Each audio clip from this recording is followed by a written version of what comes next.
اب ہم تمام بریلویت کو بالخصوص جناب مفتی راشد رضوی صاحب کو ولی اصل کے پلیٹ فارم سے چیلنج کرتے ہیں کہ یہ جو 2 حدیثیں آپ نے پیش کی ہیں ان کی توثیق ثابت کریں، ان کے روات کی، اور ان دونوں روایتوں کی صحت ثابت کریں۔ چیلنج آپ کو، جب تک آپ قید حیات ہیں ہمارا یہ چیلنج آپ کے اوپر تلوار کی طرح لٹکا ہوا ہے۔ بسم اللہ جرأت کریں، آئیں، اور یہ جو آپ نے کہا کہ مولا علی ہاتھ باندھ کے نماز پڑھتے تھے، بسم اللہ ثابت کریں۔ رافضی کا اعتراض اس کی علم حدیث سے ناواقفیت کا منہ بولتا ثبوت ہے، کیونکہ محدثین کے ہاں یہ حدیث حسن درجے کی حدیث ہے، جیسا کہ امام ابن حجر اسقلانی اپنی کتاب التغلیق التعلیق میں اپنی سند کو حسن قرار دیا ہے، اور امام بہقی نے اپنی کتاب السنن الکبریٰ میں اس کی سند کو حسن قرار دیا ہے۔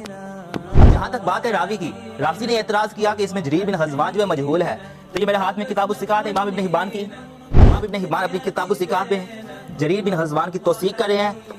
اور اب اس پر رافضی کا اعتراض کہ امام ابن حبان کی توثیق جو ہے منفرد ہے، یا امام ابن حبان کی عادت تھی کہ وہ مجاہیل کی توثیق کر دیتے تھے، تو یہ بھی کوئی قاعدہ کلیہ ہے ہی نہیں۔ امام ابن حبان کی توثیق کو وہاں چیلنج ہوگا جہاں ان کی توثیق کے مقابلے میں کوئی جرح ہو، جہاں کسی نے تضعیف کی ہو، جہاں کسی نے جرح کی ہو اور امام ابن حبان نے اس کی توثیق کر دی ہو، تب ان کی توثیق کو چیلنج ہوگا۔ یہاں تو کوئی جرح ثابت ہی نہیں ہے،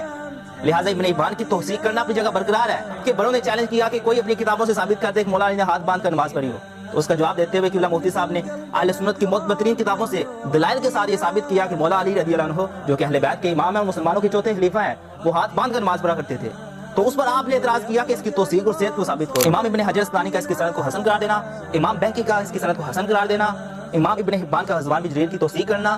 امام ابن حجر اسقلانی کا غزوان بن جریر کو مقبول کہنا، اور امام مغلطائی کے بیان کردہ اصول کے مطابق یہ روایت حسن درجے کی روایت ہے۔ آپ کا دعویٰ باطل ہے، آپ کا دعویٰ بے بنیاد ہے۔ اب آپ سے ہمارا مطالبہ ہے،